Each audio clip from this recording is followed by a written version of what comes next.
to feed my family, Dr. Reed. Tell me about the doctors who are arguing about your case. Strickland and Aykroyd.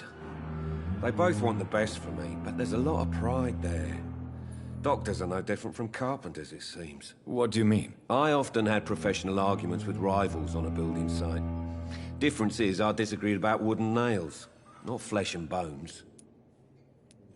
Are you satisfied with your treatment here? Well, it's clear that I've chosen a bad time to be injured. Forgive my bluntness, but you seem overwhelmed by cases of the flu. I won't lie to you about it. I'm afraid we are. Are you sure you don't want to operate yourself, Dr. Reed? I have the feeling you're very capable. And your colleagues seem to think so too. In other circumstances, you would be right. But for now, I don't think I can take on the responsibility. My apologies. Goodbye for now, Mr. Fiddick. I'll see you later. I will not let you down, my boy.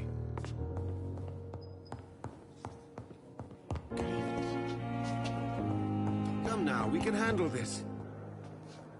Good evening, Doctor. I believe we're going to be working together. Dr. Reed. Dr. Swansea informed us of your arrival, but I could not dare to believe we'd have such good fortune. Such an honor, sir. Thank you. And you are? I am Thoreau Strickland, Dr. Thoreau Strickland. I'm a great admirer of your work, Dr. Reed. Please, could you tell me something about yourself? I'm a great admirer of your work concerning blood transfusion, Dr. Reed. I run my own experiments. I'm convinced it's the future. What made you choose to be a doctor? I'm not ashamed to admit you and your work have inspired me. I am honored to have the opportunity to work by your side. I'll give you some advice, but understand that nothing beats practical experience, which can be exhausting and solitary work. Of course, sir. And don't worry, I will never allow myself to be a burden, neither to you nor this hospital. I based my technique on my mentor's research. He helped me perfect my method. What is yours? I'd rather not talk about it. For now, it's just theories and first approach.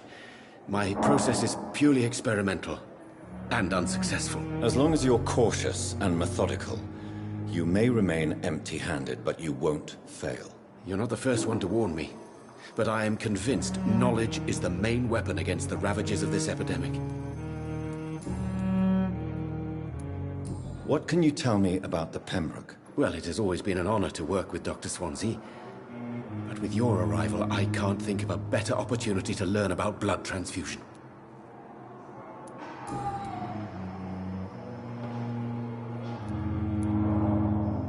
What can you tell me about the Pembroke? Well, it has always been an honor to work with Dr. Swansea. But with your arrival, I can't think of a better opportunity to learn about blood transfusion. You seem quite optimistic.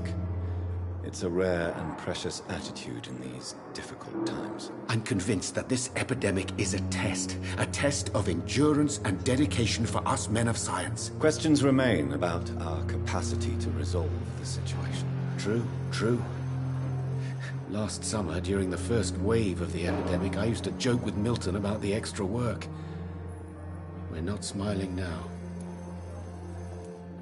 Do you need help with anything in particular? Well, yes, maybe. I'm waiting for a batch of products I ordered for my personal research, yet my supplier seems to have vanished. Do you want me to play the errand boy for you? Oh no, Dr. Reed. But if you went personally to his shop, well, with your reputation and all, he wouldn't dare to refuse the products I need. I see. Well, give me the address, for I may pass by if I have time.